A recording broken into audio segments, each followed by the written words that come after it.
Professor, parece, né? Se tinha essa gravação com o advogado da família Mantovani e do senhor Zanata, quer dizer que parece que eles estavam preparados para fazer isso, para poder, como se diz, lacrar depois, né? Olha, atacamos o ministro Moraes. E o senhor lembrou com muita propriedade o dia 7 de setembro de 2021, quando Bolsonaro disse do palanque, né? Tá aí, ó. Uma pessoa apenas ameaça a nossa democracia, ameaça a nossa liberdade.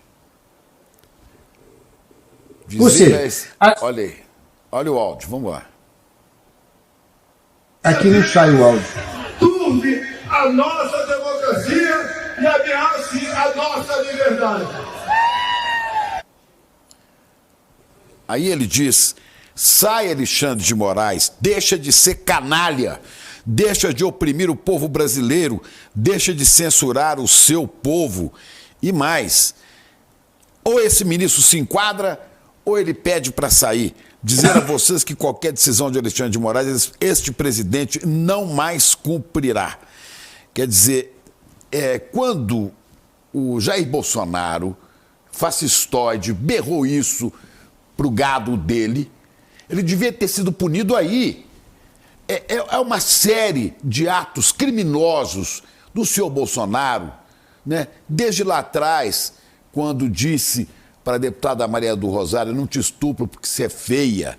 Ou quando fez a apologia da tortura, defendendo o brilhante Ustra. Ou quando aí chama o ministro Supremo de canalha e diz que diga aos canalhas que eu nunca serei preso, não é?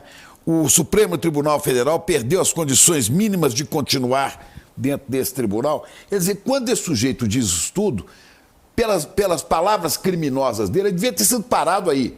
Mas não tendo sido parado, ele incentiva a que outros energúmenos, no caso esta família, esses dois Mantovani mais o senhor Zanata, Roberto Mantovani filho, André Munarão, e o senhor Alex Zanata, acho que é Alex Zanata mesmo, né?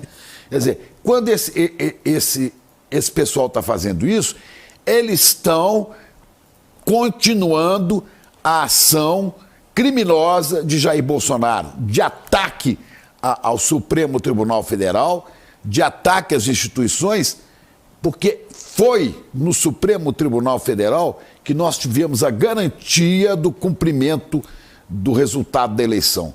Então, a violência não pode dar mole com esse povo, não, que eles fizeram isso para lacrar, para jogar nas redes, né? Vamos aqui, eles esperavam que houvesse uma reação do ministro Moraes, assim como esse Duval, o senador, né? O Duval queria fazer uma pegadinha para pegar o Moraes. Esse pessoal que desafia as instituições, que agride o judiciário, que agride o Supremo, como essa corja, esse pessoal tem que ser punido. Ou nós vamos pagar as consequências. Bolsonaro tinha que ser parado e contido lá atrás. A violência em relação da intolerância política precisa ser punida e nós precisamos aperfeiçoar a legislação para isso. E, por isso é preciso estar melhor previsto na lei que defende o Estado de Direito Democrático. E tem toda a razão.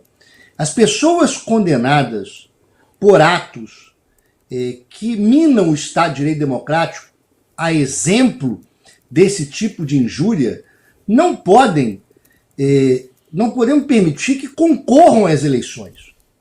Essa é a grande questão, porque o Supremo já colocou claramente uma questão contra a deturpação de princípios.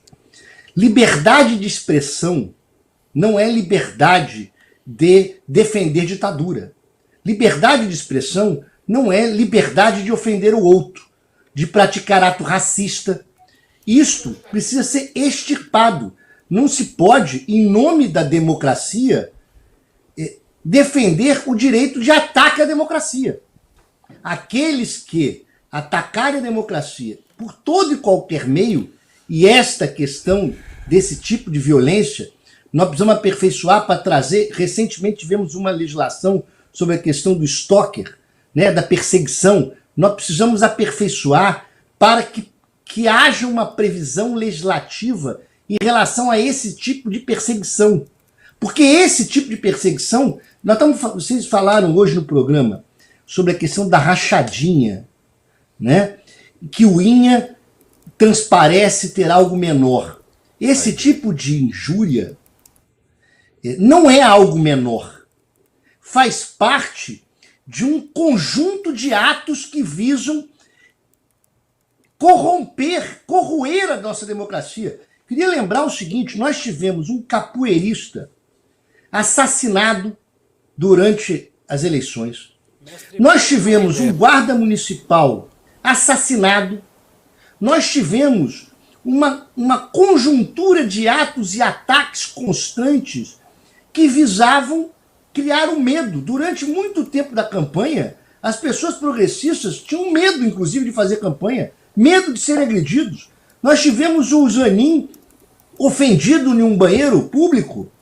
É uma tentativa desse tipo de fascismo de criar receio e medo nas pessoas, de se manifestarem, de exercerem politicamente as suas opiniões. E isto deu no dia 8, deu nessas imagens. Na verdade, isso autorizou um tipo de violência contra a liberdade de expressão. Quando você persegue autoridades públicas, mas não só autoridades, nós estamos falando de militantes.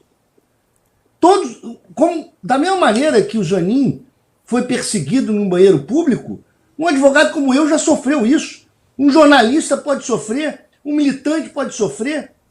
Nós precisamos impedir esse tipo de injúria e perseguição, porque esse tipo de injúria e perseguição tem um objetivo: criar o medo e impedir o exercício do direito de livre manifestação do pensamento.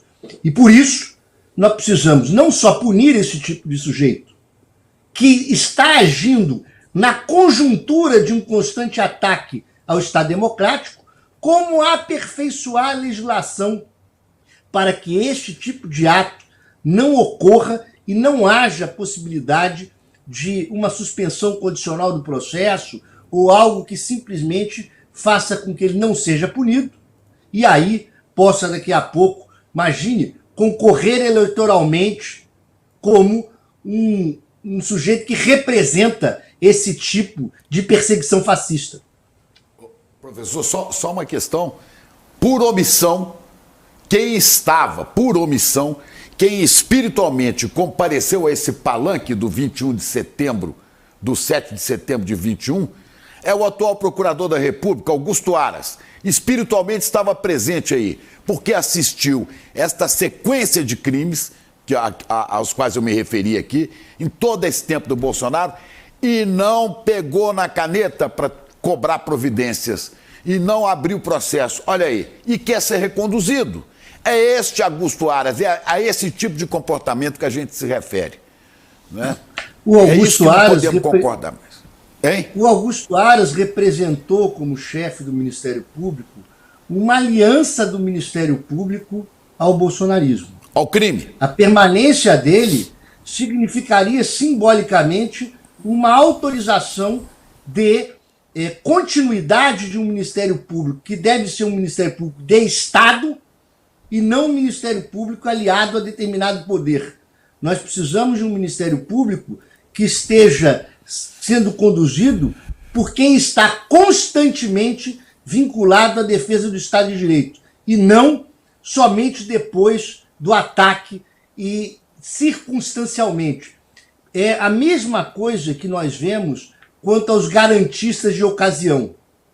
Agora, depois dos ataques, há um discurso de quem invadiu o Congresso Nacional são velhinhas, são pessoas de família. Não são, não. São terroristas. E ser garantista não é defender que as pessoas ataquem o Poder Judiciário e ataquem a democracia, mas que esses que atacam respondam de acordo com o devido processo legal, mas que também sejam punidos de acordo com a lei.